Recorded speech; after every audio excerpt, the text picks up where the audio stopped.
IntegraCast.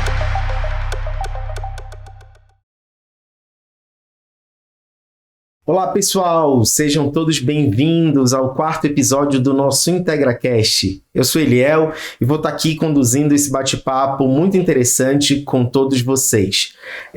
O nosso IntegraCast, ele é uma iniciativa da Unidas, a Unidas é Autogestão em Saúde, e é uma entidade associativa sem fins lucrativos que representa as operadoras de autogestão do Brasil. E dentro do propósito da Unidas, nós temos como contribuir com a vida das pessoas, da autogestão, dos beneficiários, da equipe das autogestões. Então a gente está trazendo para vocês vários episódios de conhecimento que vão fazer total diferença. E hoje aqui comigo tem uma pessoa muito especial da Unidas que vai falar um pouquinho, que ela também é uma pessoa que pensou nesses detalhes, tá? E o nosso tema de hoje são os desafios das operadoras para garantir uma assistência efetiva dos pacientes com transtorno do espectro autista, o TEA. Aqui comigo tem 3 convidados especiais e quero pedir para a gente começar as apresentações pela nossa diretora de treinamento, pela Larissa. Por favor. Boa tarde a todos, boa tarde Eliel, obrigada pela presença, por estar conduzindo conosco esse podcast que é tão importante para nós, para a gente falar desse assunto atual.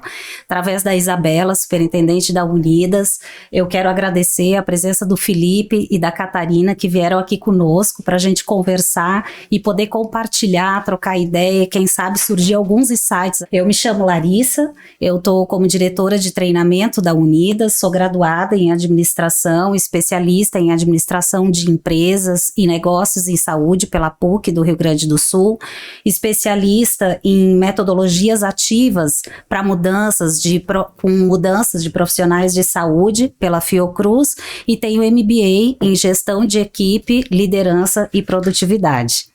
Muito bom, muito obrigado. Obrigado por também estar junto com a gente nesse projeto aqui de levar muito mais conhecimento para todas as pessoas que estão nos assistindo. Obrigado, viu, Larissa?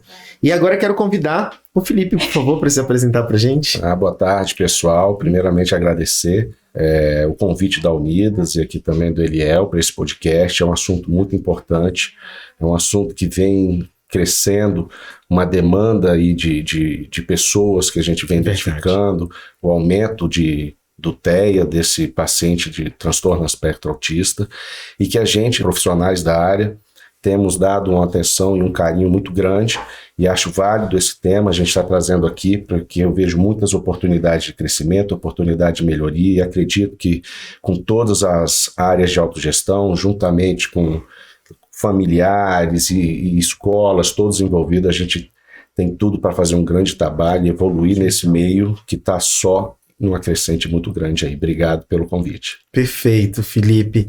E aqui com a gente também está a Catarina. Por favor, conta pra gente um pouquinho da Catarina. Bom, eu sou a Catarina, boa tarde a todos. Muito obrigada pelo convite também, muito obrigada, Felipe, pela oportunidade. Eu sou supervisora clínica da Clínica Cuidar Mais, Terapias Avançadas, na Unimed.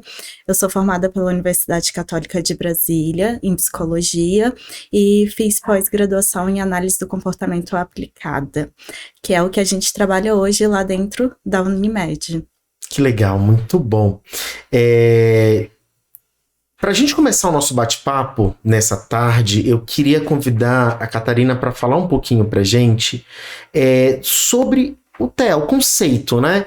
Acho que a gente tem que começar pensando que quem está nos assistindo está chegando agora, não conhece, não entende, está ouvindo falar o tempo inteiro espectro autista, TEA, e aí o meu filho, o meu sobrinho, o colega do meu filho na escola tem, né? Fala um pouquinho disso pra gente, explica um pouquinho do conceito, pra gente poder entender um pouco mais, por favor. Ok. Acho que a Larissa também pode me ajudar nisso, porque ela também ela estudou para estar aqui também conosco. Mas então, transtorno do espectro autista, ele surgiu, eu não lembro exatamente quando ele entrou no DSM-5. Foi no DSM-5 que ele foi mais descritivo e colocou também que não era exato, sabe? É muito individual o transtorno do espectro autista. Então, assim, a gente tem que ver habilidades do indivíduo, para a gente ver se ele realmente tem um espectro ou se ele está em outro transtorno também, porque às vezes se parecem ali. E ele pode ter, além do transtorno do espectro autista, também outros transtornos. Então a gente tem que ver habilidades sociais, habilidades de oralidade, habilidades cognitivas, habilidades sensoriais. Então tudo isso é analisado para a gente entender se é um transtorno do espectro autista ou outro transtorno também. Mas a Larissa consegue contextualizar melhor. É porque a gente tem observado nas operadoras uma grande procura, né, pelos serviços de uma equipe multidisciplinar. A gente observa isso nesses últimos anos e com isso a gente tem estudado, analisado a melhor forma de ofertar os serviços para os nossos participantes.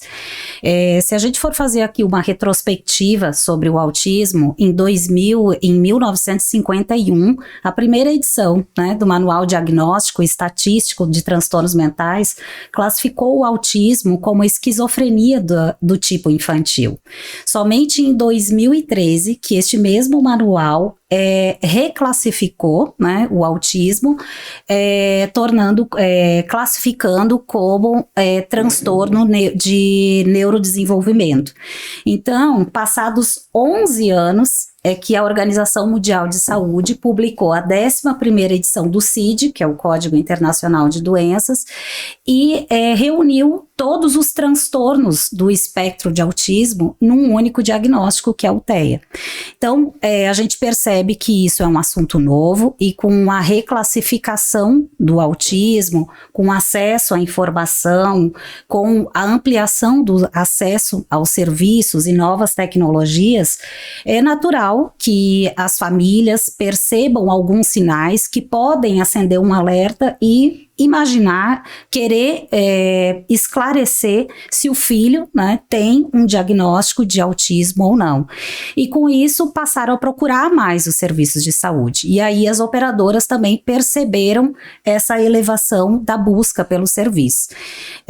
Se busca primeiramente o médico, né, responsável pelo diagnóstico, mas a equipe multidisciplinar também tem um papel muito importante, que é onde recebe, acolhe e que é onde a Catarina acho que pode explicar um pouquinho mais como é que funciona esse serviço numa organização de serviço que possa garantir de forma efetiva essa assistência a curto, médio ou longo prazo. Acho que é uma dúvida que eu tenho, o tempo também que esses pacientes ficam expostos a essas terapias e são as mesmas. Então, assim, minha primeira curiosidade é como que se organiza esse serviço de saúde para garantir uma assistência efetiva e, mais do que isso, que as operadoras têm muito essa preocupação também, além da assistência efetiva, respeitar a individualidade de cada paciente. Bom, legal. Então, realmente a gente chega com um pedido médico, né, para fazer uma avaliação. Nessa avaliação a gente utiliza protocolos de avaliação específicos para analisar as habilidades do transtorno do espectro autista, do TEA. Então, assim, a gente hoje, na Unimed, a gente está usando bastante o VB-MAP e usando bastante também o ABLS, que são os 2 protocolos mais utilizados hoje aqui no Brasil mesmo.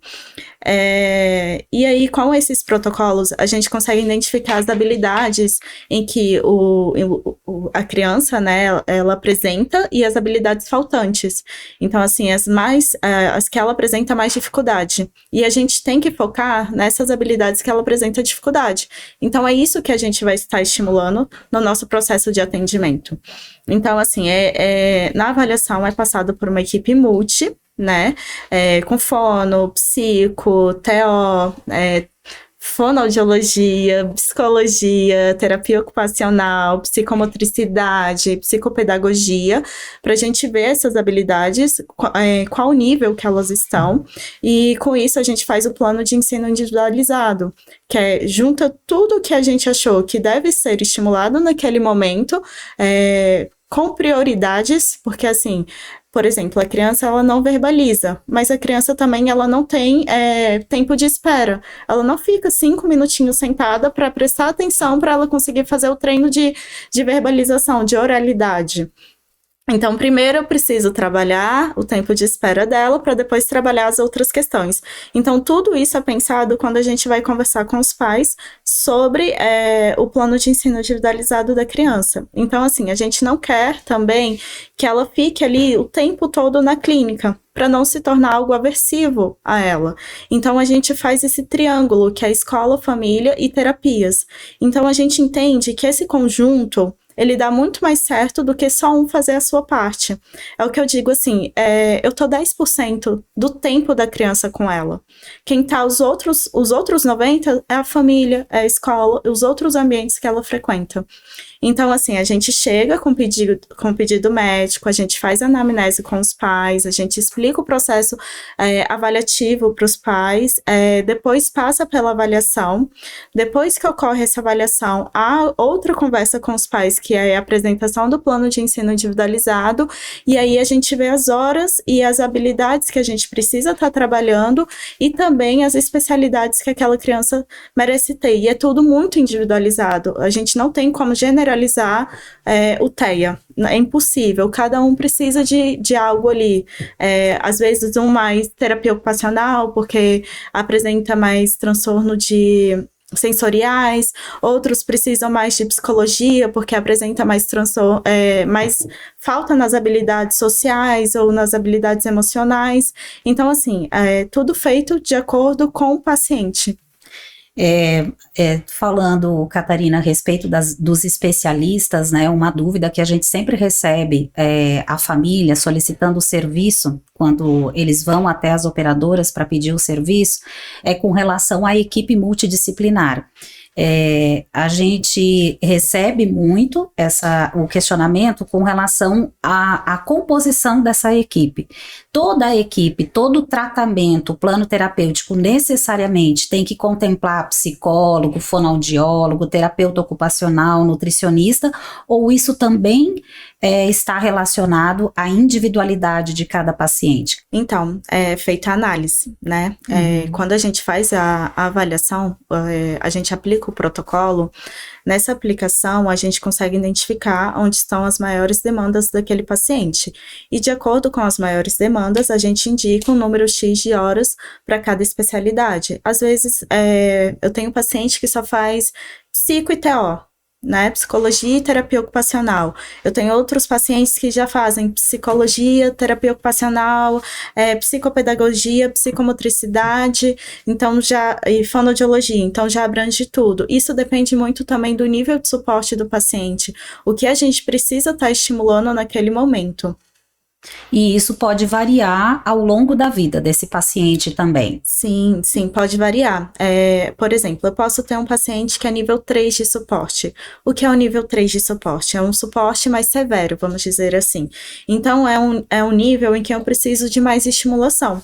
Então, que eu preciso de mais horas também de estimulação.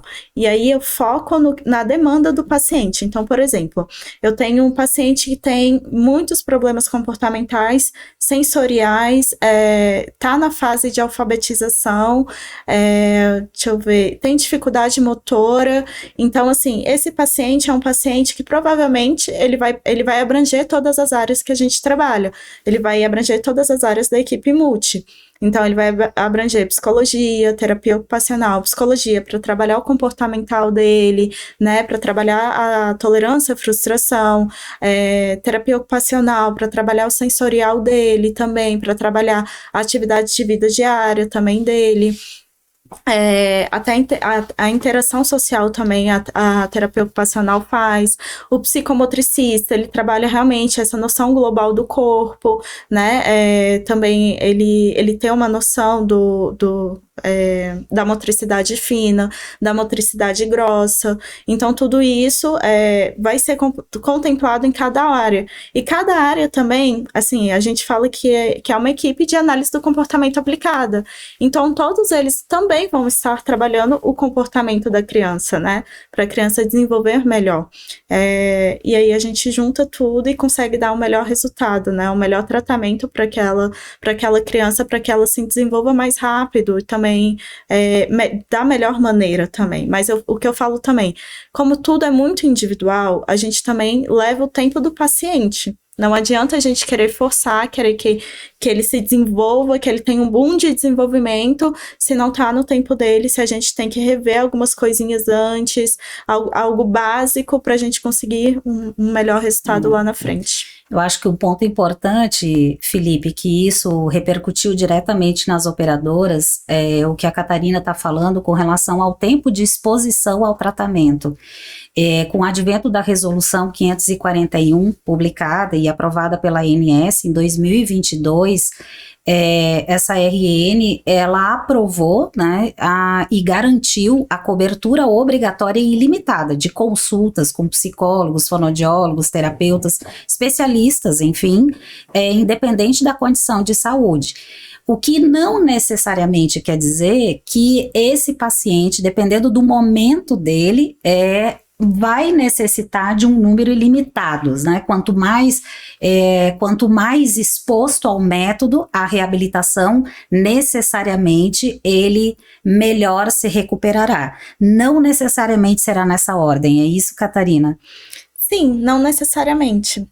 Igual eu trouxe, a gente precisa lidar com o indivíduo no processo dele. Então, por exemplo, tem crianças que a gente precisa trabalhar outras coisas para a gente chegar no que ela realmente precisa. Então, a gente precisa trabalhar o básico, que é o contato visual sustentado, que é o tempo de espera, aumentar a tolerância à frustração para aquela criança ficar ali mais focada, ter maior concentração, para, por exemplo, a gente pegar e brincar de alguma coisa por mais tempo, porque tudo é no lúdico também, tudo é brincando, tudo é interagindo com a criança. Não é algo robotizado, não é algo... assim, a gente tem um planejamento terapêutico e a gente tem um planejamento da sessão, a gente tem um objetivo naquela sessão, que é, por exemplo, eu tenho o objetivo de fazer um treino de 10 vezes com que a criança fique 5 segundos sentada. Então, eu atingi aquele objetivo, eu atingi 70% e fui vendo que a frequência de 70% estava muito boa, eu pego e subo o objetivo. Então, eu já coloquei, se eu conseguir 5 segundos sentada, hoje eu vou tentar 10, e depois eu vou tentar 15, e depois eu vou assim adiante, porque eu vou aumentando o nível de dificuldade. E esse nível de dificuldade, eu vou também conseguindo trabalhar outras demandas, aumentando o nível de dificuldade de outras demandas. E esse é um grande desafio, desculpe, Lio, nosso, Larissa. Mostrar para os pais, e muitas vezes até para os pacientes, que não é a necessidade de mais tratamento que vai trazer a melhora ali do paciente, não é porque ele vai ficar mais tempo conosco que ele vai ter melhora, muito pelo contrário. Às vezes a gente pode estar forçando demais aquele paciente a estar num ambiente que já está estressante. Então você vê que no começo ele pode estar na primeira terapia muito bem, na segunda ele vai bem, já na terceira ele já cansou, na quarta ele já não quer produzir muito. Então muitas vezes a gente tenta levar isso para os pais, dos pacientes, que não é quantidade de hora, mas efetividade do tratamento, ou seja, colocar no que realmente precisa, sem desgastar o paciente ali num tempo muito grande. Então, por isso que envolve o trabalho fora da clínica também, juntamente ao colégio, juntamente à família. Então, esse é o grande desafio das operadoras, mostrar para os pacientes, para os pais, que esse tratamento é um conjunto de fatores, e não só dentro ali do hospital ou do centro clínico. Muito pelo contrário, a gente está para dar o apoio, que esse tratamento se inicia conosco, mas que se continua ao decorrer do dia a dia dele. Esse é o desafio. É um desafio imenso, realmente, porque enquanto operadora, a gente sempre fala que a gente quer atender a necessidade de saúde do paciente, e às vezes se interpreta como um cerceamento de direito, né? E o que, na verdade, as operadoras se preocupam é a exposição desnecessária a tecnologias de saúde, e ainda que sejam tecnologias leves. Eu acho que pra gente que está assistindo, tá muito claro de que existe uma estrutura toda montada para esse atendimento.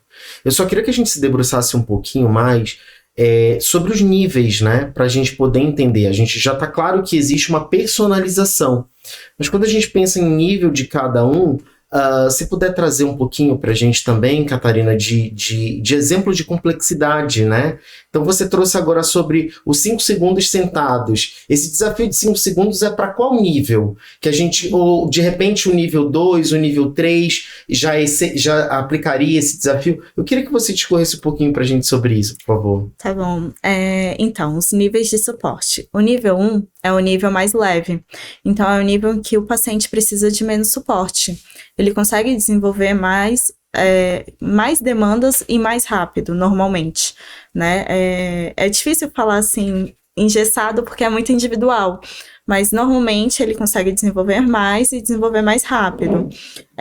O nível 2 de suporte é um nível de suporte moderado, em que ele precisa de mais demandas, né? Então, ele precisa de um pouco mais de estimulação, às vezes tem um déficit maior em algumas habilidades, então a gente precisa estar ali estimulando um pouquinho mais do que o nível 1. O nível 1 é quase um nível já, a gente não pode colocar típico, mas ele se iguala muito, assim, são poucas as habilidades em que a gente precisa estar em treinos.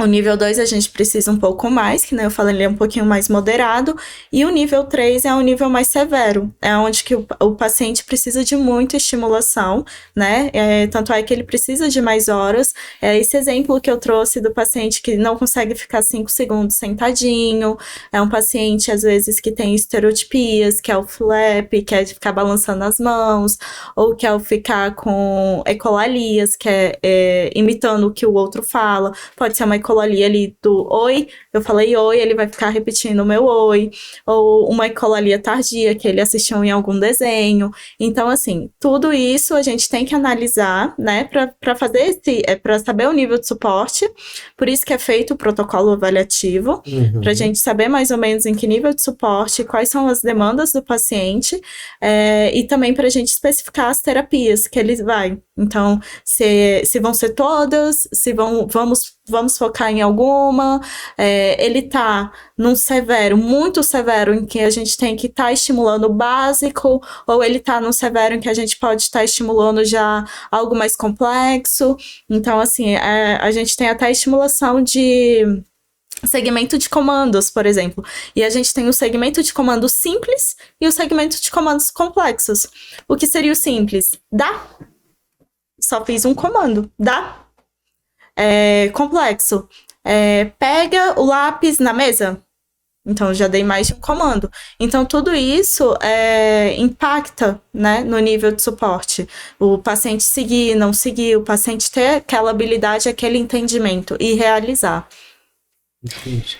O centro de saúde, os centros avançados, a gente tem visto muito a organização dos serviços se voltando para isso, né? Centros avançados de saúde, onde tem médico e onde tem todos os especialistas. Ele é uma alternativa? Por que ele é? Se sim, por que é a melhor alternativa? Por que não fazer terapias em ambientes separados? Assim, no nosso entendimento, é sempre uma evolução. Estamos aprendendo o tempo inteiro.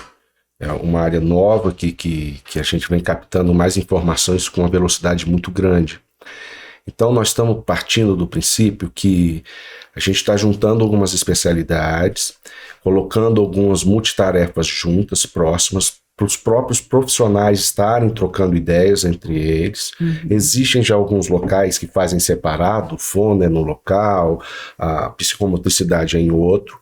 Mas no nosso entendimento, a gente acha que quanto mais juntos os profissionais estiverem, o tratamento ser mais junto, a gente consegue informações mais rápidas e mais precisas para chegarmos no melhor diagnóstico. Então a gente entende que é interessante e é mais viável estarmos com os profissionais ali e os pacientes vão trocando de box e de sala de tratamento. Então tem pacientes que num dia fazem mais ou menos uns 4 ou 5 tipos de tratamento, cada profissional fica na sua sala e o paciente vai ali naquele mesmo espaço, já faz todos os tratamentos ali no local. Ajuda na locomoção, da logística dos pais, otimiza o tempo do paciente, porque o translado demora muito, então melhora a qualidade de vida do paciente, que não é tão exaustiva, né? E do pai também, que ele está ligado diretamente ao tratamento do paciente. Então, é uma forma de minimizarmos o tempo e melhorarmos a qualidade do tratamento.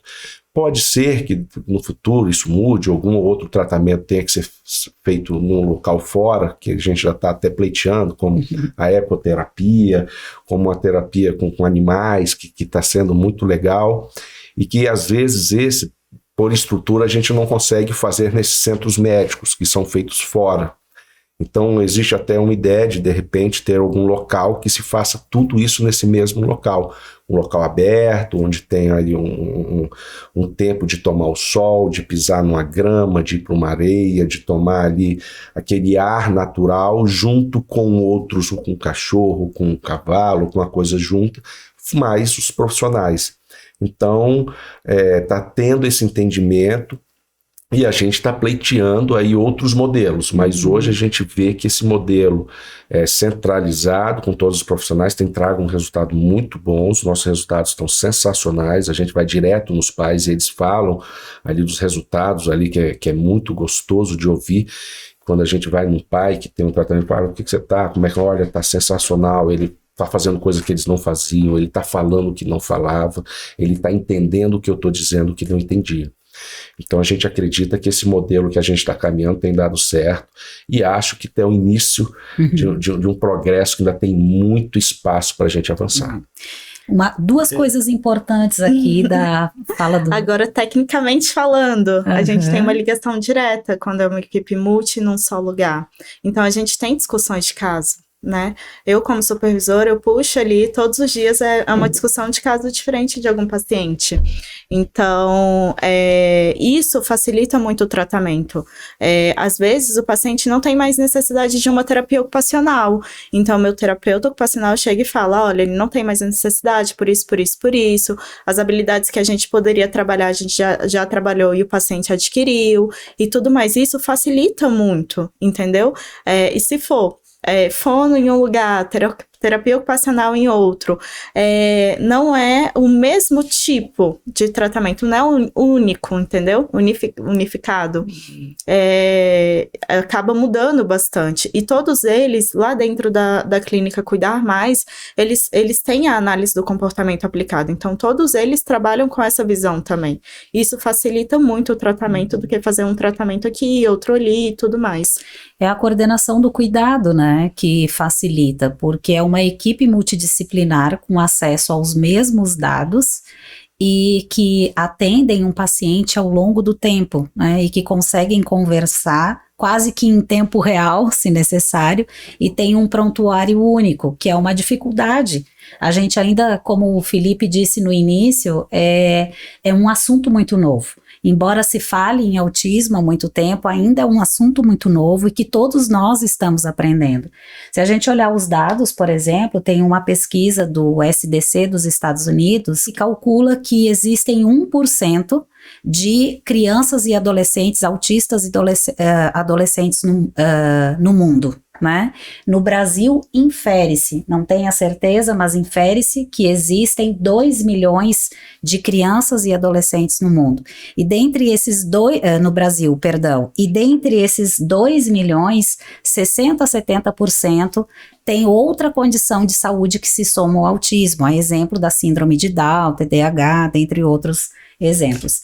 Então, assim, é um desafio de fato acolher e o aprofundamento do estudo baseado em evidência científica, a coleta de dados, a análise ao longo do tempo, isso é fundamental para que a gente qualifique a assistência. É como a Catarina vinha conversando antes, né, de a gente iniciar aqui o IntegraCast efetivamente, mas assim, antigamente a gente pensava, né, os profissionais de saúde pensavam que necessariamente teria que ser 40 horas num serviço de saúde.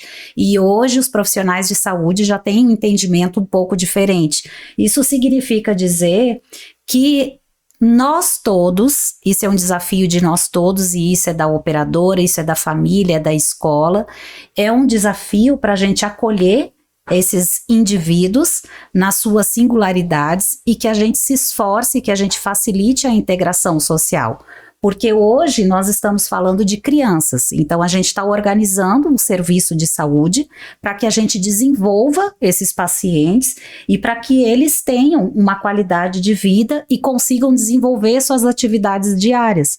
Daqui a pouco, a um curto prazo, essas mesmas crianças estarão no mercado de trabalho, estarão em ambientes coletivos e, como todo pai e toda mãe, quer ver o seu filho independente.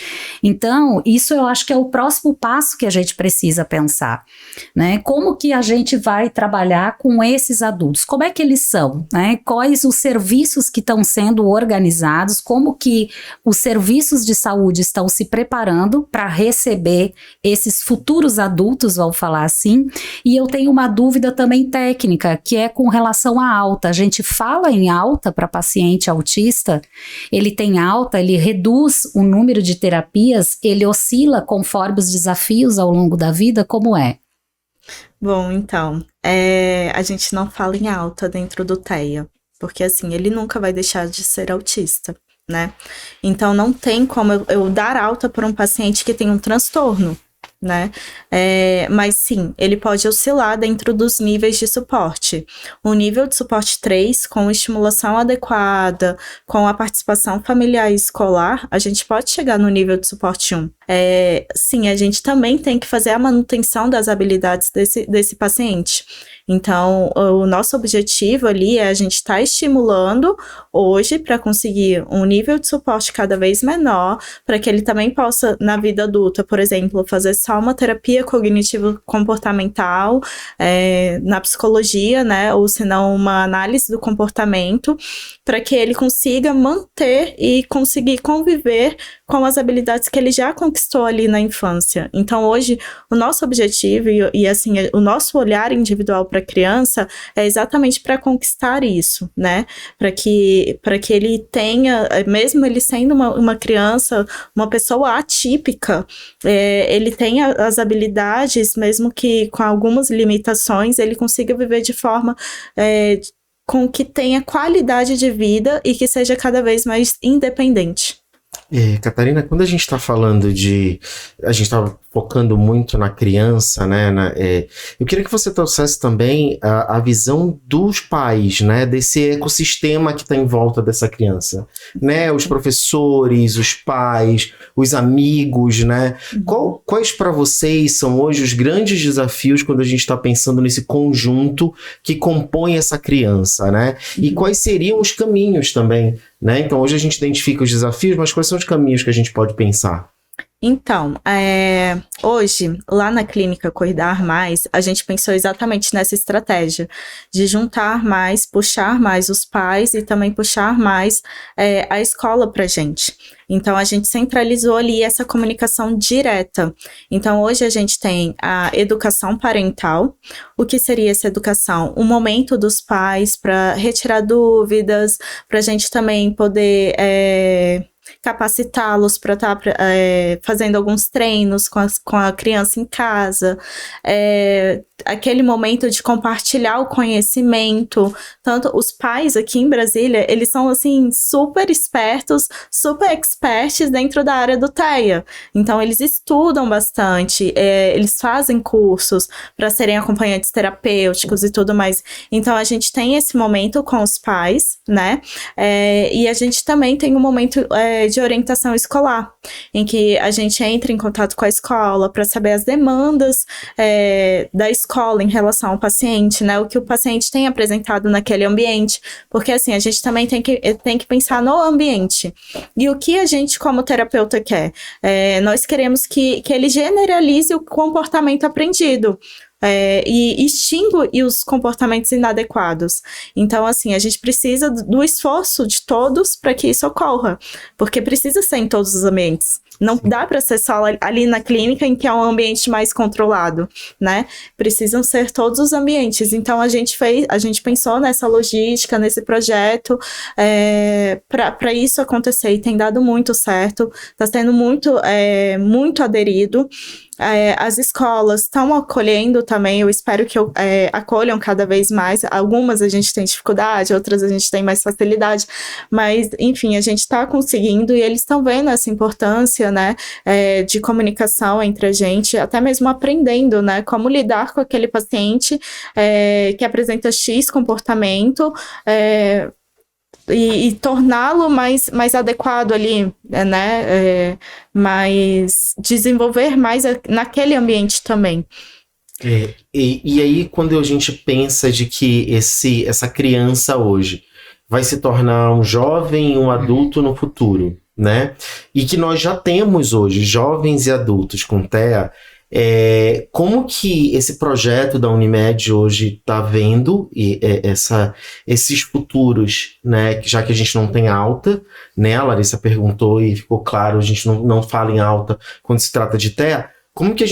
Como vocês estão pensando esse projeto para esses outros públicos, né? Ou o que vocês fazem hoje quando chega essa demanda para vocês do jovem e do adulto? Hoje é uma continuidade do tratamento, ele não se acaba. Às vezes a gente tenta dar o quê? Independência. Para dar independência eu preciso reduzir o tempo que esse paciente tem que ir ao hospital ou no centro médico, para ele poder trabalhar, para ele poder fazer esporte, enfim, conviver.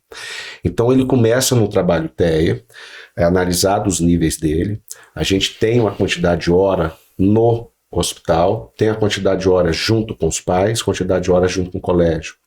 O trabalho é ir reduzindo essa necessidade de hora conforme cada paciente. E depois que ele já sai dessa fase TEA, que a gente coloca aí de repente até uns 14 anos e vai para a adolescência, se permanece um trabalho de uma maneira mais convencional, através de um psicólogo, através de um psiquiatra, que aí ele vai nas sessões de encaminhadas para cada caso, tem aqueles psicólogo específico, psiquiatra específico, que aí ele tem essa continuidade nesses tratamentos com esses profissionais. E ali fica um tratamento constante, que muitas vezes pode estar envolvendo o neuro, que acompanhou essa criança desde a adolescência, esse neuro vai estar em contato com os psicólogos ou com os psiquiatras, e daí a gente vai continuando o trabalho. A proposta é não parar mesmo.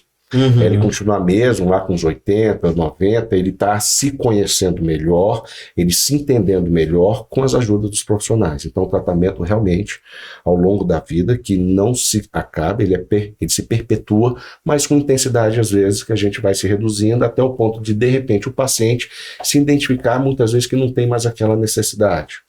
Apesar de ter, muitas vezes. Então, o profissional, junto com ele, vai dando esse engajamento, se continua, não continua, se vai para um outro nível de atendimento, se vai para outro profissional, não só psicólogo e psiquiatra, e aí a gente vai trabalhando junto, caso a caso.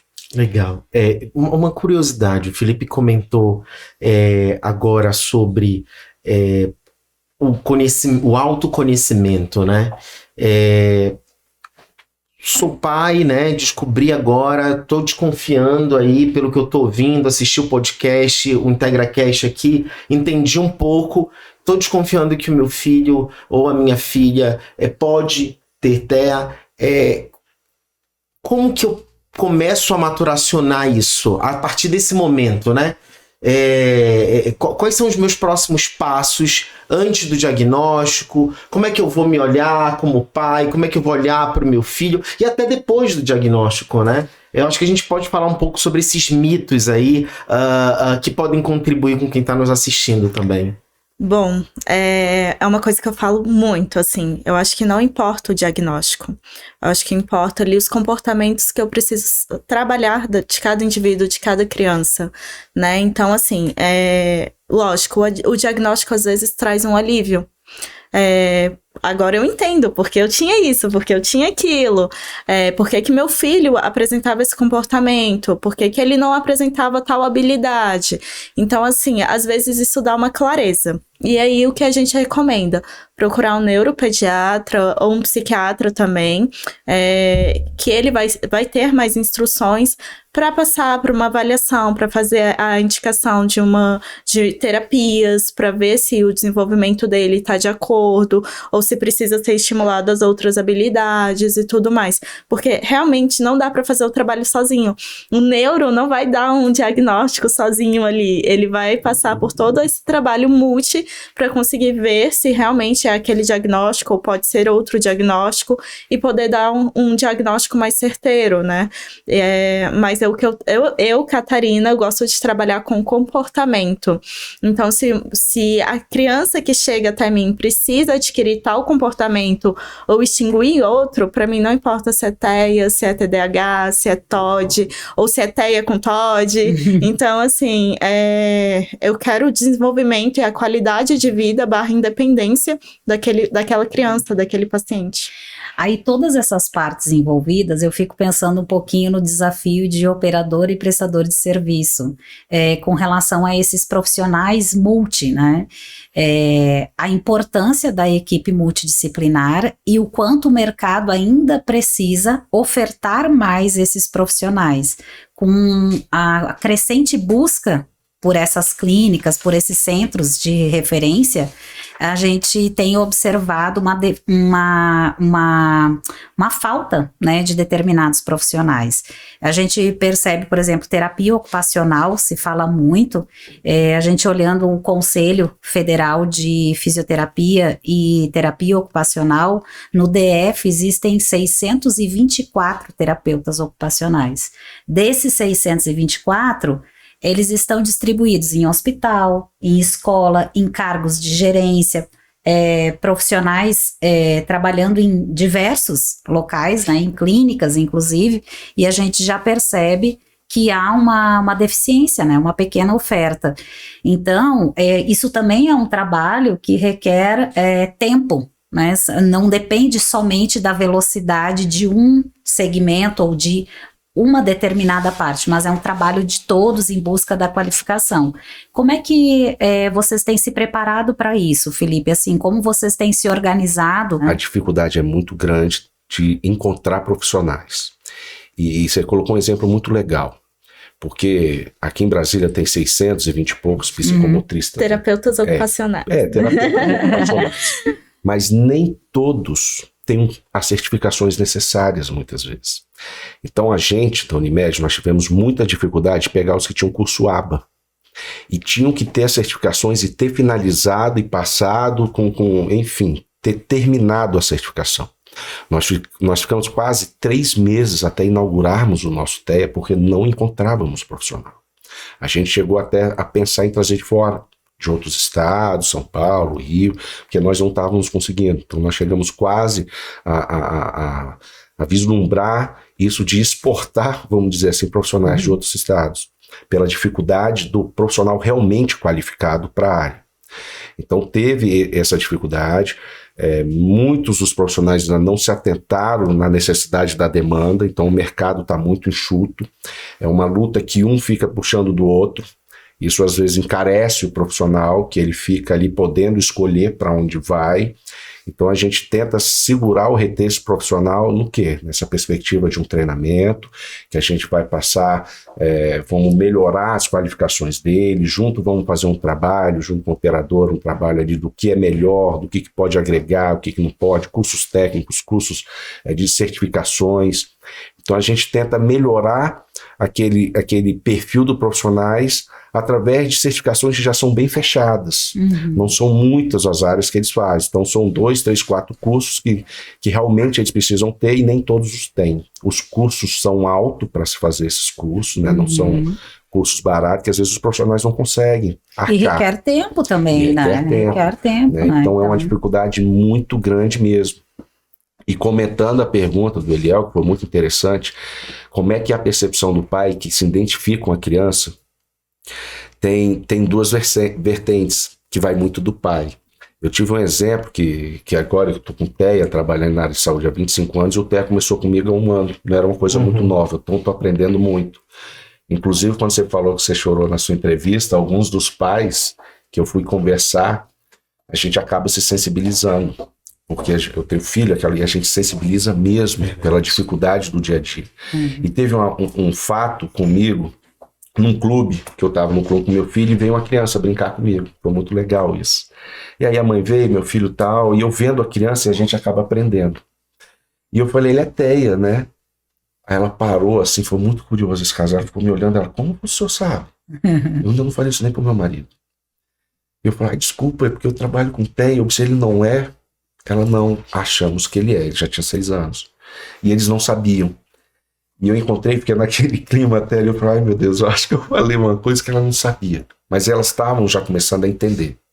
Depois de umas 3 semanas eu encontrei essa mãe. E eu estava com o Yuri, meu filho. E a mãe falou, olha, depois que você me falou aquilo, eu já estava suspeitando. E eu agendei uma consulta, meu filho deu TEA. Ele é nível 1, deu TEA, nós já estamos procurando onde colocar tal, até te agradeço, mas eu não falei nada. Eu te perguntei se ele era. Então, às vezes, muitos pais imaginam, observam, vê que o filho é um pouquinho diferente do filho ali, de outro colega, mas às vezes não querem acreditar, ou tem um medo de levar e identificar. Falar, ai meu Deus, será que meu filho? Não vou levar, vai que ele é TEA. Isso mesmo. E não vai na linha que a Cacá está falando, é melhor descobrir que vai ter um norte, vai ter uma ajuda, vai ter o apoio, do que ficar sozinho tentando tratar. Então tem pais que mesmo sabendo não vão atrás do TEA, muitas vezes por questões sociais, com vergonha, ai meu filho é TEA, que é coisa. E uns pais mais esclarecidos acabam acreditando no tratamento e indo buscar o tratamento e querendo quebrar aquele paradigma, que é o que a Cacá falou. Olha, agora eu entendi porque ele fazia isso, agora eu sei porque ele faz isso. E saber como tratar. Então é uma linha muito tênue e que vai muito dos pais para ajudar o filho. Tanto que às vezes eu brinco com a Catarina, olha, a gente precisa ajudar mais aquele pai do que o filho. Porque quando a gente vê no relacionamento dentro do hospital, o pai dá mais trabalho que o filho. Eu falo, nossa, Cacá, esse pai aí precisa de um tratamento aí. E eles falam, precisa, realmente, a gente precisa indicar o pai ou um psiquiatra, um psicólogo, para ajudar mais o pai do que a criança, do entendimento que o filho dele tem TEA. Então, é muito novo até para os pais. Então, cada pai, às vezes, reage de um jeito. É bem desafiador, né? Porque é um novo. É um novo em todos os aspectos, né? Porque se a gente pensar no todo, a gente está falando de que há uma complexidade em volta desse processo e de uma necessidade de entendimento muito grande, né? Entendimento, empatia, exercício, ação. Então, são grandes desafios que envolvem isso. E falando em desafios, eu tenho uma pergunta para a Larissa. Conta pra gente hoje, como Unidas, como vocês visualizam o grande desafio diante das operadoras, né? Diante do mercado mesmo, das necessidades dos beneficiários das operadoras? O desafio é grande, a gente passa aqui repetindo, né? Mas o desafio é grande. As operadoras de autogestão, que são representadas através da Unidas, né? Elas têm uma característica importante, que é o acompanhamento desses usuários, participantes. Cada operadora fala de um jeito, tem seu nome, beneficiário, né? Unimed é beneficiário. Mas, em geral, as operadoras acompanham esses participantes ao longo da vida. E aí, a gente se empenha muito numa assistência efetiva, né, na coordenação do cuidado, numa assistência efetiva, buscando o equilíbrio com a sustentabilidade. Então, eu lendo ainda ontem a variação do custo médico hospitalar, que foi publicada recentemente pelo IES, entre julho de 2022 e junho de 2023, a variação do custo médico hospitalar foi de 13%, 15% contra 3,2% do IPCA no mesmo período. E essa variação de 15% se deu principalmente em razão da alta procura por serviços ambulatoriais, essencialmente terapias. Então, eu não vejo outra alternativa se não trabalhar com programas de promoção e prevenção. Eu vejo que a gente também precisa evoluir mais nas economias, nos serviços colaborativos. Aquilo que a gente puder se unir e que é uma dor de uma operadora e uma dor de outra operadora, e a gente puder compartilhar isso na saúde. Eu não vou dizer que é um assunto novo, mas não é tão comum quanto, por exemplo, o Uber, né? Quem fala em Uber, aí todo mundo já sabe o que é economia colaborativa. Então, acho que a gente pode evoluir um pouquinho mais nisso. E a gente também, algo que a gente vê em que as operadoras também encontram como desafio, que muitas vezes discutem sobre isso, é a questão de serviços de saúde remunerados e baseados na performance. Justamente, não é só uma visão de resultado financeiro. O resultado financeiro é uma consequência daquele serviço que eu presto para os meus participantes. Então, se eu dou uma assistência adequada, se eu coordeno esse cuidado, se eu conscientizo a responsabilidade dele, a responsabilidade da operadora, se ele se expõe devidamente às tecnologias de saúde, seja de forma leve ou seja de tecnologias pesadas, naturalmente eu consigo controlar melhor, conter melhor as despesas da operadora. Então a Unidas, ela tem esse papel de disseminar informações, não somente de que algumas... a gente tem o papel de discutir os desafios, de trazer insights, de buscar parcerias, de representar frente a outros órgãos o interesse dessas operadoras e mostrar o papel importante que ela desempenha numa população ainda relativamente carente de recursos frente a todos os desafios que a gente conversou aqui. Isso legal, é sério, Eliel, só para você ter uma ideia, se as operadoras não se atentarem a isso, vai acontecer que esses pacientes vão ter que ir para o particular, porque as operadoras não conseguem se sustentar. Então, o que pode vir a acontecer, eu não presto mais esse serviço, que é inviável economicamente. Então, o paciente acaba, se isso acontece, vira uma onda igual a cirurgia plástica, só faz se for particular, porque muitas vezes não se consegue arcar com os custos de um procedimento. Então, por isso que esse assunto tem que estar em constante entre todos, não só a Unimed, não só a Unidas, porque é uma coisa em conjunto, porque se um não vai conseguir, o outro não vai. Então, se fecha o serviço e acaba indo por particular. Quem quiser fazer, paga. Quem não quiser, não tem. Isso é muito interessante, porque a gente está partindo para o nosso encerramento, mas eu deixo aqui uma mensagem de que, aliado a tudo isso que a Larissa trouxe, a gente ter mais conscientização, sabe? Eu acredito que a gente precisa fomentar cada vez mais o conhecimento, e o objetivo desse nosso IntegraCast é levar a você conhecimento. Então, é fomentar cada vez mais conhecimento para que você se aprofunde e saia do achismo, porque tem um achismo que eu não quero ver e tem um achismo que eu acho que é moda e eu vou entrar na moda. E às vezes não é. Então, quando a gente difunde o conhecimento, a gente amplia esses horizontes e essa visão, seja por uma iniciativa da Unidas, seja por uma iniciativa da Unimed, ou seja por uma iniciativa de qualquer uma autogestão ou plano de saúde, enfim, para levar mais conhecimento, mais informação à população, a população vai ser também mais assertiva na busca desse serviço, né? E ele vai ser um conjunto de possibilidades que vai trazer a informação e o ganho, porque aí a gente não tem esse gasto excessivo. E eu acho que já é pauta para outras discussões nossas, mas essa sua fala foi muito interessante quando você fala... Eu vi aqui, eu não sei se vai fazer sentido para você que está nos assistindo, com uma pirâmide, né? Antigamente, então, quem gastava muito mais era os acima de 59 anos, e hoje, com as informações, isso está mudando, a gente está tendo uma mudança de comportamento. Isso vai impactar no resultado de todas as operadoras e de todos os planos de saúde. Então, a informação é muito importante para nos aliar nesse sentido, né? Bem, gente, que prazer estar com vocês nesse momento. Quero pedir para cada um de vocês trazerem uma mensagem final sobre o nosso tema, né? Fiquem à vontade. Vou começar aqui pela Larissa e depois a gente segue com vocês, por favor. Bom, eu quero agradecer mais uma vez, através da Isabela Guimarães, a superintendente da Unidas, que tem nos apoiado em todos esses IntegraCast, dizer que é uma oportunidade imensa em estar com vocês, conhecer o serviço de vocês, e mesmo que sejam modalidades diferentes, né, entre Unidas e Unimed, de suma importância que a gente compartilhe as nossas experiências. É isso, gente. A gente quer agradecer o convite.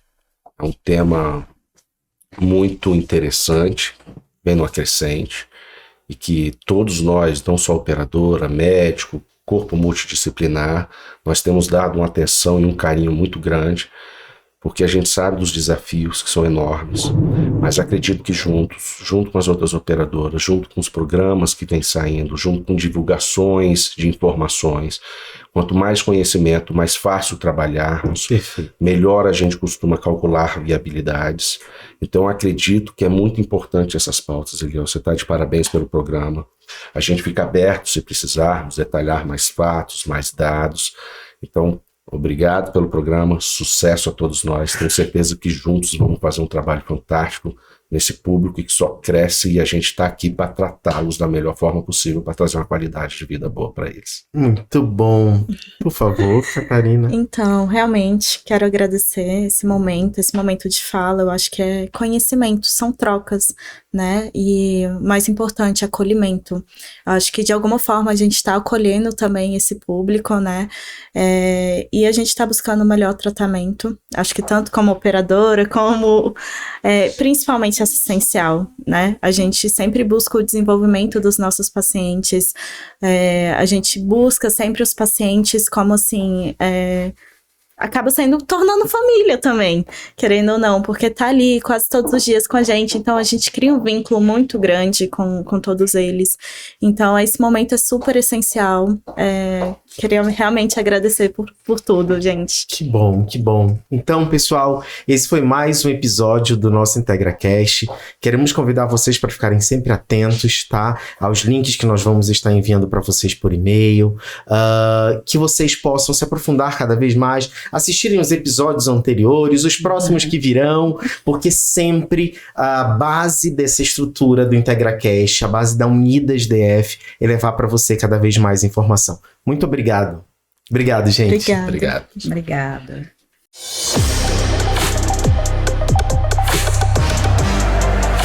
IntegraCast.